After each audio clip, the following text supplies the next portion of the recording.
आज का क्वेश्चन है predict the column given A 2D matrix M of size n by n consisting of zeros and ones only. Task is to find the column with maximum number of zeros.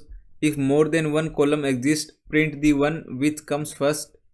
If the maximum number of zeros is 0, then return -1. तो question में एक array given है। Array में दो तरह के element है, या तो 0 होंगे या तो 1 होंगे। अब हमें इस एरे में क्या करना है, मान लेते हैं कुछ एरे है इस तरह से। तो एरे में कुछ रोज होंगी और एरे में कुछ कॉलम होंगे। तो जो कॉलम है हमें उन कॉलम्स में चेक करना है कि कितने जीरोस हैं। जिस भी कॉलम में मैक्सिमम 0 होंगे उस कॉलम को हमें रिटर्न करना है, प्रिंट करना है। तो ये स्क्वायर मैट्रिक्स होगी। इस स्क्वायर मैट्रिक्स में कितने कॉलम है? 4 है। यहाँ पे 1 2 3 और 4, 2 3 और 4।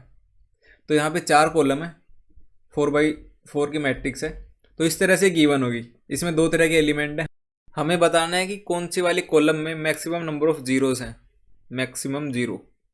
और मान लेते हैं कि अगर 2 कॉलम्स में या फिर 2 से ज़्यादा कॉलम्स में सेम नंबर ऑफ जीरोज आ रहे हैं, उस वाले केस में क्या करना है, जो भी पहला कॉलम होगा, जो भी फर्स्ट कॉलम होगा उसको रिटर्न करना है, फर्स्ट कॉलम को।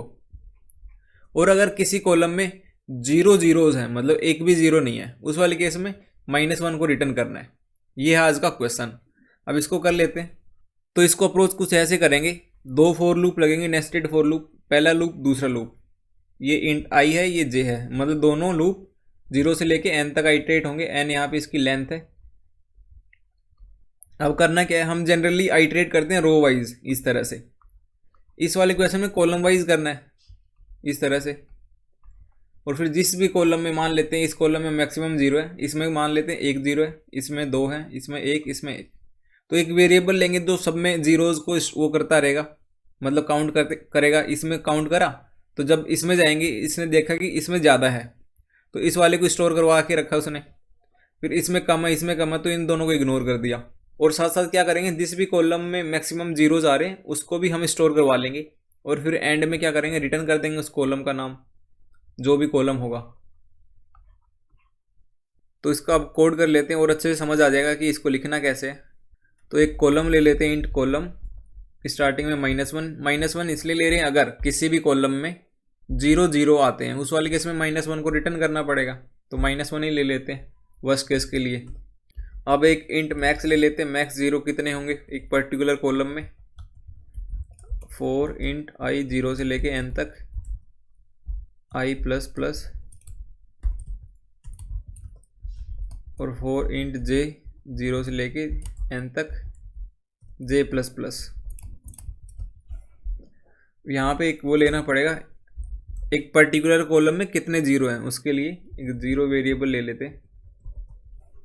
ये काउंट करेगा हर एक कॉलम में। तो ये कैसे करेगा, इफ़ एरे ऑफ आई जे अगर 0 है, यहाँ पे आई जे की जगह जे आई करना है, क्योंकि हम कॉलम वाइज ट्रेवर्स कर रहे हैं। अगर ये 0 होता है उस वाले केस में जो 0 वाला वेरिएबल है उसको 1 से बढ़ा देना है। और फिर इस लूप के बाहर आके क्या करना है, जो 0 है ये वाला 0, इसको चेक करना है कि ये जो मैक्स है इससे बड़ा है कि छोटा है। इफ़ जो 0 है एक पर्टिकुलर कॉलम में अगर वो बड़े आते हैं मैक्स से, उस वाले केस में अपडेट करना है मैक्स को, मैक्स इक्वल टू 0। और जो कॉलम है उसको भी अपडेट करना है, कॉलम इक्वल टू i। यहाँ पे जो कॉलम है इस एरे से पता चलेगा, इस वाली स्टेटमेंट से। रो है वो j को ले रहे हैं और कॉलम i को ले रहे हैं, मतलब हम कॉलम वाइज ट्रेवर्स कर रहे हैं। तो i है वो कॉलम को डिनोट कर रहा है यहाँ पे। अब इस लूप से बाहर आके सिंपल हमें रिटर्न करना है कॉलम को।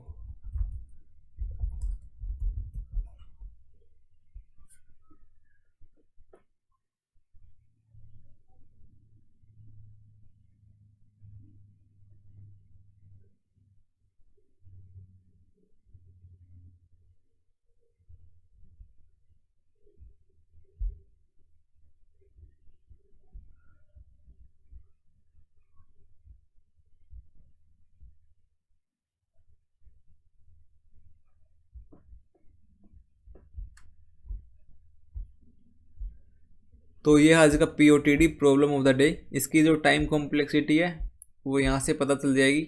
2 फॉर लूप हैं, दोनों नेस्टेड हैं, दोनों को 0 से लेके n तक आइटरेट कर रहे हैं, तो यहाँ से n² आ जाएगी इसकी। और स्पेस एक्स्ट्रा यूज़ नहीं कर रहे, कुछ वेरिएबल्स लिए, तो वेरिएबल्स को हम कांस्टेंट मानते हैं।